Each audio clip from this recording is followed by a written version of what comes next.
안녕하세요, 여러분. 어제 용기 내는 하루 보내셨나요?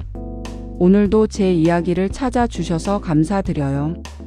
저는 한병호라고 합니다. 올해로 72살이 된 저는 평생 몫으로 살아왔어요. 젊은 시절엔 전국 곳곳에 한옥을 짓고 고치며 살았죠. 손끝에서 나무가 집이 되고 집이 사람들의 보금자리가 되는 걸 보면서 큰 보람을 느꼈습니다. 65살에 은퇴하고 나서는 오래된 한옥 한 채에서 혼자 살고 있어요.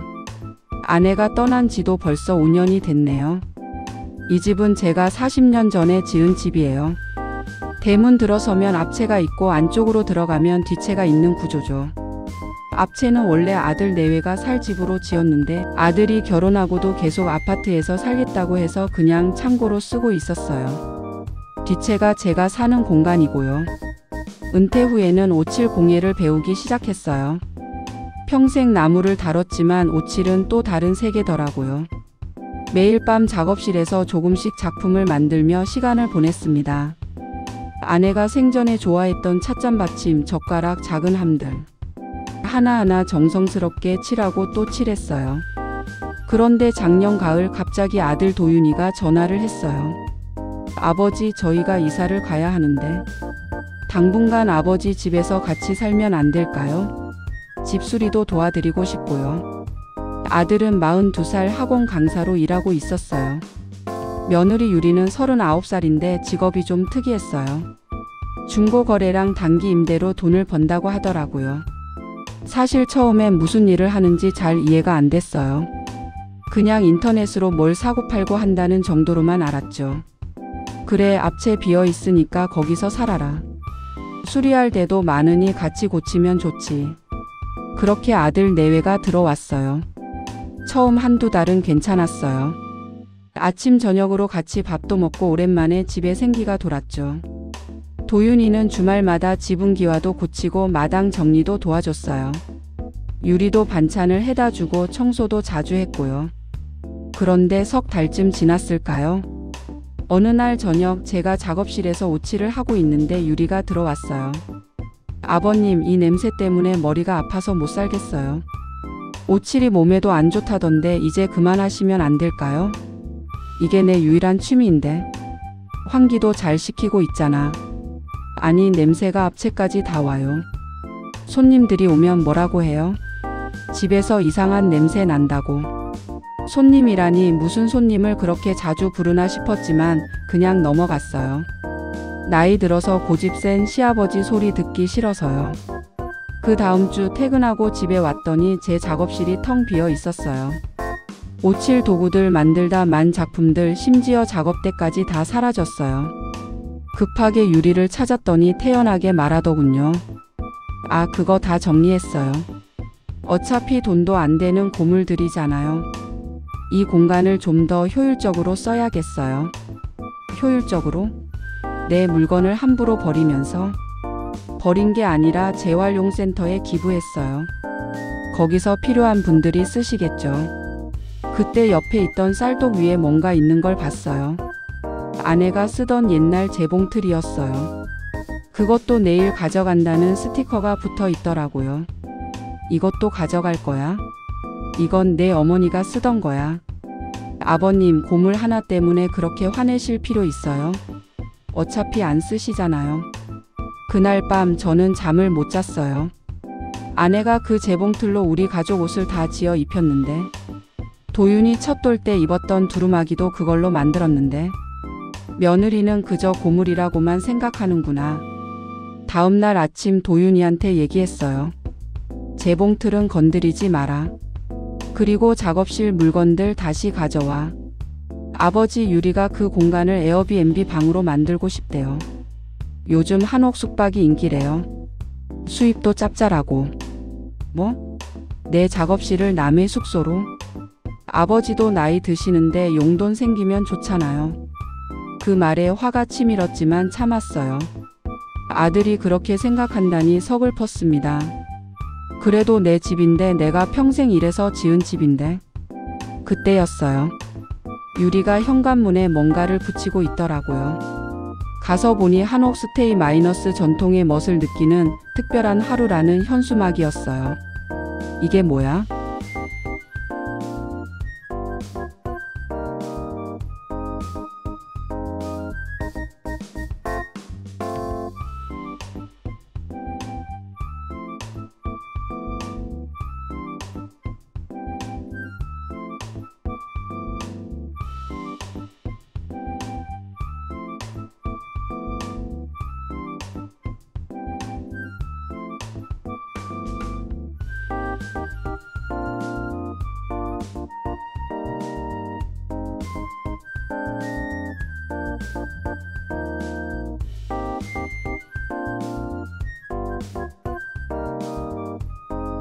홍보용이에요. SNS에도 올렸는데 반응이 좋아요. 벌써 예약이 3건이나 들어왔어요. 내 허락도 없이?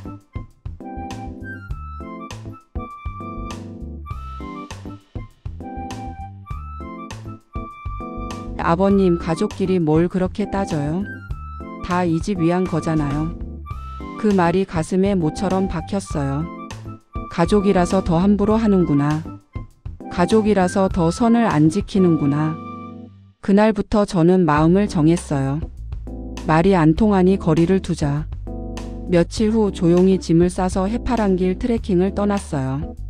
동해안을 따라 걷는 770km 길인데 구간을 나눠서 2주 정도 걸으려고 했죠.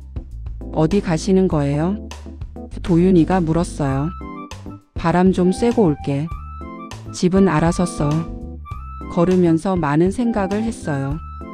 파도 소리를 들으며 바닷바람을 맞으며 하루에 30km씩 걸었어요. 다리는 아팠지만 마음은 편했어요.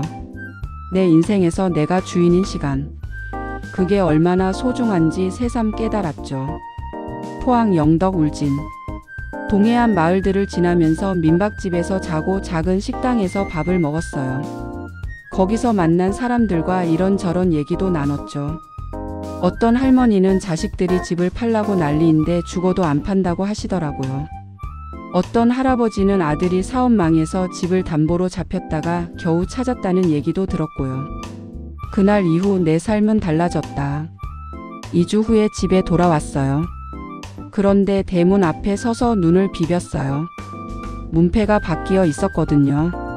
한병호라고 쓰여있던 문패가 한도 윤장 유리로 바뀌어 있었어요. 그리고 나무 대문에 있던 자물쇠가 디지털 도어락으로 교체돼 있었고요. 비밀번호를 몰라서 초인종을 눌렀어요.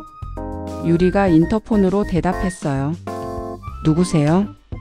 나야, 아버지다. 아버님 오셨어요? 잠깐만요. 한참을 기다렸는데 문이 안 열렸어요. 다시 초인종을 눌렀죠. 문 안 열어? 아버님, 죄송한데 지금 손님이 계셔서요. 잠시 후에 오시면 안 될까요? 뭔 소리야? 내 집인데? 아버님, 이제 여기는 사실상 저희 집이에요. 저희가 관리하고 있잖아요. 비밀번호는 나중에 알려드릴게요. 순간 머리가 하얘졌어요. 내가 평생 일해서 지은 집, 아내와 추억이 깃든 집에 들어갈 수 없다니. 그것도 며느리가 막는다니. 그때 옆집 박씨 아저씨가 나오셨어요. 아니, 한 선생님. 집에 못 들어가고 뭐 하시는 거예요? 그게 비밀번호를 까먹어서. 창피해서 둘러댔지만 박씨 아저씨는 다 아는 눈치였어요. 며느님이 요새 장사를 크게 하시던데. 매일 손님들 드나들고. 아침부터 시끄러워서 우리도 불편해요. 그제야 상황이 이해됐어요. 내가 없는 동안 완전히 숙박업소로 만들어버린 거구나. 그날은 결국 근처 찜질방에서 잤어요. 72살에 집 있는 노숙자가 된 기분이었죠. 하지만 분노하거나 절망하지 않았어요. 해파란 길을 걸으며 마음을 다잡았으니까요. 다음 날 아침 일찍 동사무소로 갔어요. 등기부등본을 떼어봤죠. 다행히 소유권은 여전히 제 이름으로 되어 있었어요. 그리고 마을 이장님을 찾아갔습니다. 이장님은 오래전부터 알던 분이라 속 시원히 다 털어놨죠. 병호씨, 그거 요즘 많이 일어나는 일이에요. 자식들이 노인들 집 뺏는 거. 근데 법적으로 대응할 방법이 있어요. 이장님이 알려준 방법은 이랬어요. 우선 공증사무소에 가서 종신 거주권을 설정하는 거였어요. 그리고 집의 일부를 정식으로 임대 계약을 하되 나한테 유리한 조건으로 하는 거죠. 앞채를 지역 공방 협동조합에 임대하면 어때요? 거기서 한옥 공방 찾고 있다던데. 장기 계약하면 보증금도 괜찮게 받을 수 있을 거예요. 그 조언대로 움직였어요. 먼저 변호사를 찾아가서 상담받고 공증사무소에서 뒷채에 대한 종신 무상거주권을 설정했어요. 그리고 공방협동조합 대표를 만나서 앞채 임대 얘기를 했죠. 한옥에서 전통 공예 작업을 하고 싶었는데 마침 잘 됐네요. 보증금 5천만 원에 월 80만 원 어떠세요? 좋습니다. 대신 계약 기간은 최소 5년으로 해주세요. 계약서를 쓰고 나니 마음이 놓였어요. 이제 내 집을 되찾을 차례였죠. 그런데 더 중요한 일이 있었어요. 유리가 불법으로 숙박업을 하고 있다는 걸 신고해야 했거든요. 구청 위생과와 도시재생팀에 민원을 넣었어요. 무허가 숙박업 주거지역 내 불법 영업 등등. 증거도 충분히 모았죠. SNS 캡처, 현수막 사진, 이웃들 진술서까지. 일주일 후 구청 직원들이 현장 조사를 나왔어요. 마침 그날도 손님들이 있었는데 유리는 완전히 당황한 표정이었죠. 주민신고가 들어와서 나왔습니다. 사업자 등록증 있으신가요? 아, 그게 가족들이 놀러 온 거예요. 가족이 매일 바뀌시나요? 여기 온라인 플랫폼에 올라온 게 이 집 맞죠? 결국 영업정지 명령이 떨어졌고 과태료도 부과됐어요. 온라인 플랫폼 계정도 정지됐죠. 그날 저녁 도윤이가 찾아왔어요. 찜질방까지 찾아온 거였어요. 아버지, 이게 뭔 짓이에요? 가족끼리 이럴 필요 있어요? 가족이면 뭐든 할 수 있니? 내 집에서 나를 쫓아내는 게 가족이 할 일이냐? 그건 오해예요. 유리가 좀 서툴러서. 서툰 게 아니라 선을 넘은 거지. 넌 그것도 구분 못하니? 그때 유리한테서 전화가 왔대요. 도윤이가 봤더니 얼굴이 하얗게 질렸어요. 뭐? 공방 사람들이 왔다고? 우리는 급하게 집으로 갔어요. 공방 협동조합 사람들이 트럭을 가져와서 이사 준비를 하고 있었죠. 뭐 하는 거예요? 유리가 소리쳤어요. 임대 계약서대로 입주하는 거예요. 여기 계약서 보세요. 유리는 계약서를 보더니 저한테 달려들었어요. 아버님이 어떻게 이럴 수 있어요? 우리가 얼마나 고생하면서 이 집을 가꿨는데. 고생?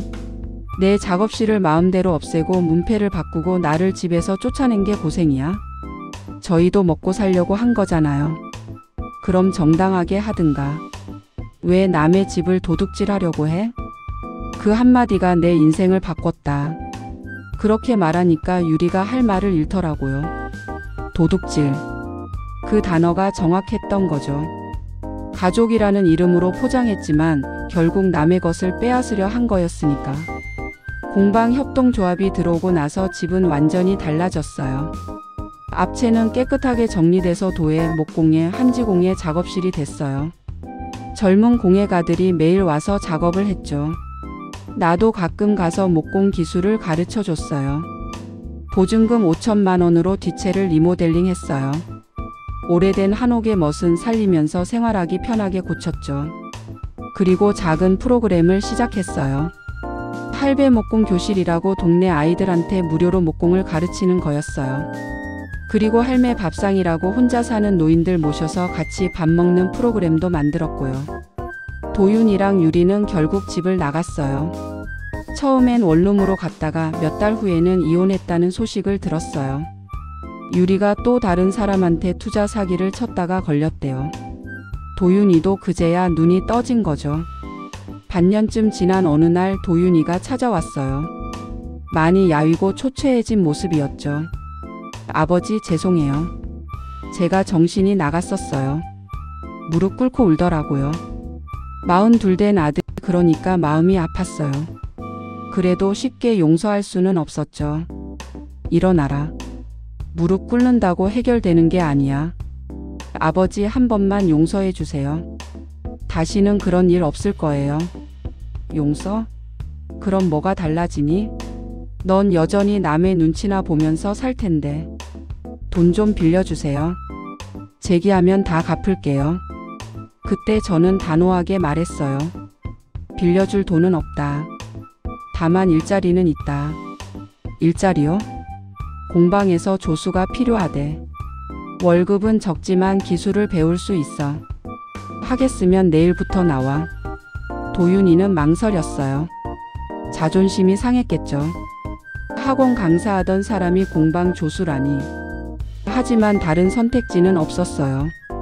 다음 날 아침 6시 도윤이가 왔어요. 뭐부터 하면 돼요? 마루 쓸고 나무 조각 정리하고 연장 닦아. 그렇게 도윤이는 다시 일을 시작했어요. 처음엔 서툴고 힘들어했지만 차차 적응해 갔어요. 손님들이 오면 차도 내오고 목공 수업할 때는 보조 강사도 하고. 무엇보다 성실했어요. 매일 제일 먼저 와서 청소하고 제일 늦게까지 남아서 정리했죠. 석 달쯤 지났을까요? 어느 날 도윤이가 작은 나무 상자를 하나 만들어 왔어요. 아버지, 이거 제가 만든 거예요. 서툴지만 받아보니 정성이 느껴졌어요. 못질은 삐뚤빠뚤했지만 사포질은 정말 꼼꼼하게 했더라고요. 어머니 제사 때 향 넣는 상자로 쓰시라고 만들었어요. 그 말에 가슴이 뭉클했어요. 아내 생각을 하면서 만들었구나. 그제야 진짜 아들이 돌아온 것 같았죠. 1년이 지난 지금 우리 집은 마을의 명소가 됐어요. 할배 목공 교실은 대기자가 있을 정도로 인기가 많고 할매 밥상은 동네 어르신들의 사랑방이 됐죠. 공방 협동조합도 잘 운영되고 있고요. 도윤이는 이제 제법 실력 있는 목공예가가 됐어요. 학원 강사로 돌아가지 않고 계속 이 일을 하고 있죠. 월급은 적지만 마음은 편하대요. 무엇보다 자기 손으로 뭔가를 만든다는 게 좋다고 하더라고요. 어제는 동네 초등학교 3학년 아이가 목공 수업에 왔어요. 처음 잡아보는 대패가 신기한지 계속 만지작거리더라고요. 할아버지, 이거 어떻게 쓰는 거예요? 이리 와봐. 할아버지가 가르쳐 줄게. 아이 손을 잡고 대패질을 가르치면서 문득 생각했어요. 내가 도윤이한테 가르쳤던 것처럼 도윤이도 언젠가 누군가에게 가르치겠구나. 그게 진짜 상속이구나. 제가 늘 하는 말이 있어요. 집은 물건이 아니라 사람 사는 법을 담는 그릇이다. 집은 그냥 부동산이 아니에요. 돈으로 환산할 수 있는 재산이 아니죠. 거기엔 삶이 있고 추억이 있고 사람이 있어요. 그걸 모르는 사람은 집을 가져도 결국 빈 껍데기만 갖는 거예요. 유리는 집을 돈으로만 봤어요. 에어비앤비로 얼마를 벌 수 있는지 시세가 얼마인지 그것만 계산했죠.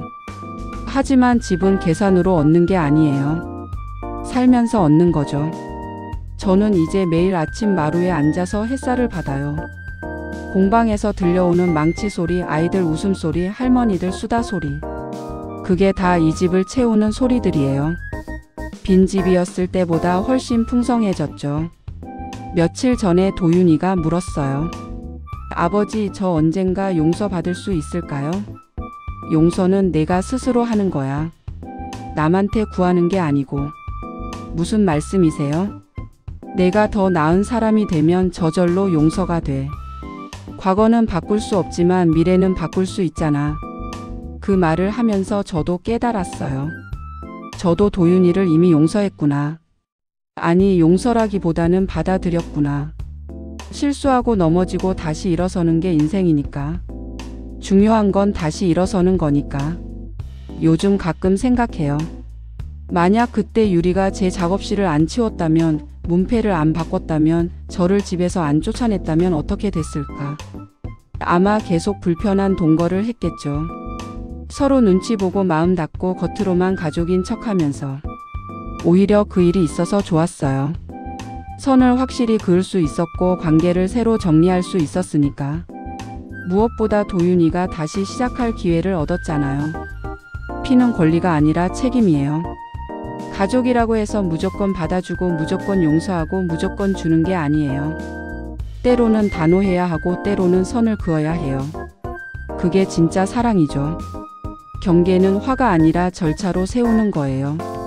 저는 화내는 대신 등기부를 확인했고 소리 지르는 대신 계약서를 썼고 싸우는 대신 민원을 넣었어요. 그게 훨씬 효과적이었죠. 어떤 분들은 그래요. 그래도 가족인데 그렇게까지 해야 했냐고. 네, 해야 했어요. 가족이기 때문에 더 정확하게 해야 했어요. 애매하게 넘어가면 계속 반복되니까요.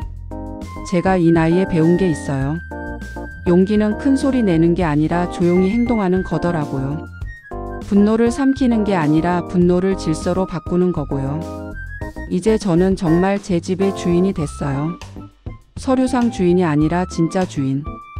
이 집에서 일어나는 모든 일을 제가 결정하고 제가 책임지고 제가 누려요. 그게 얼마나 소중한지 잃어봐야 알더라고요. 어제는 공방에서 만든 작품들로 작은 전시회를 열었어요. 동네 사람들이 많이 왔죠. 도윤이가 만든 찻상도 전시했는데 꽤 인기가 있었어요.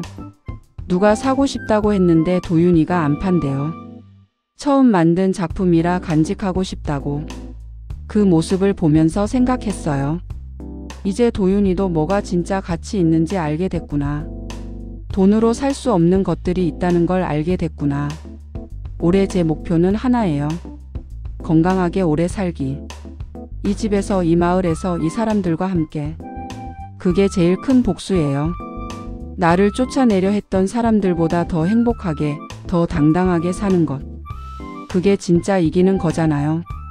가끔 유리 소식이 들려요.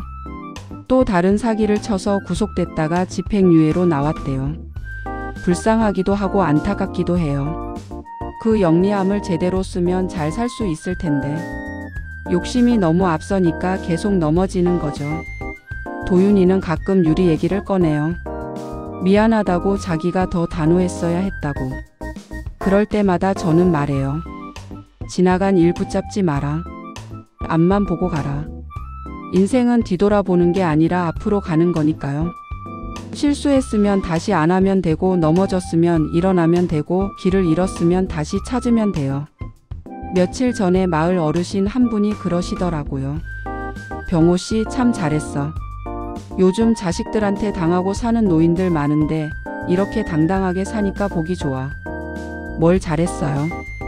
그냥 제 것 지킨 것뿐인데. 그게 제일 어려운 거야. 자식이라고 다 주고 결국 빈손 되는 사람들 많잖아. 맞는 말이에요. 자식이라고 무조건 믿으면 안 돼요. 사랑하되 경계는 지켜야 해요. 그게 서로를 위한 거죠. 오늘도 아침 일찍 도윤이가 왔어요. 마루 쓸고 연장 정리하고 나무 다듬고. 예전엔 그런 아들이 못마땅했을 텐데 이제는 대견해요. 제 손으로 일하는 사람이 됐으니까. 점심때 같이 밥 먹으면서 도윤이가 물었어요. 아버지, 저도 언젠가 아버지처럼 될 수 있을까요? 뭐처럼? 이렇게 당당하고 지혜롭게 사는 거요. 글쎄, 한 60년쯤 더 살면 되겠지. 우리는 같이 웃었어요. 부자 사이에 웃음이 돌아왔다는 게 감사했죠. 저녁에는 할매 밥상 할머니들이 오셨어요. 다들 반찬 하나씩 가져오시는데 그게 모이면 진수성찬이 돼요. 오늘은 열무김치, 멸치볶음, 감자조림, 계란말이까지. 병호 씨, 그 며느리 요즘 어떻대? 몰라요. 안 궁금해요. 잘했어. 그런 사람은 안 보는 게 약이야. 할머니들이 입을 모아 말씀하셨어요. 다들 비슷한 경험이 있으신가 봐요. 자식한테 속고 며느리한테 당하고 사위한테 빼앗기고. 그래도 이렇게 모여서 밥 먹고 수다 떨면 다 잊혀진대요. 밤이 되면 저는 여전히 오치를 해요. 이제는 아무도 뭐라 하는 사람이 없죠. 제 집에서, 제 작업실에서 제 시간에 하니까. 그게 얼마나 행복한지 몰라요. 가끔 아내 생각이 나요. 살아 있었으면 뭐라고 했을까? 아마 당신 잘했어요라고 했을 거예요. 아내는 늘 제 편이었으니까. 도윤이 혼내면서도 그래도 우리 아들이잖아요라고 했을 테고. 여러분이 주인공이었다면 어떻게 하셨을 것 같나요? 저처럼 법적으로 대응하셨을까요? 아니면 참고 사셨을까요? 정답은 없어요. 각자 상황이 다르니까. 하지만 한 가지는 확실해요. 자기 것은 자기가 지켜야 한다는 것. 비슷한 경험이 있다면 댓글로 공유해 주세요. 우리 같은 사람들이 얼마나 많은지 서로 위로가 될 거예요. 저는 이제 정말 괜찮아요. 아니, 오히려 전보다 나아요. 진짜 가족이 뭔지 알게 됐고, 진짜 집이 뭔지 알게 됐으니까. 무엇보다 제 인생의 주인이 됐잖아요. 마지막으로 여러분, 오늘 제 이야기를 들어주셔서 정말 감사드려요. 앞으로도 제 경험이 더 많은 분들에게 도움이 될 수 있도록 열심히 활동하겠습니다. 여러분, 용기 내서 행복하세요.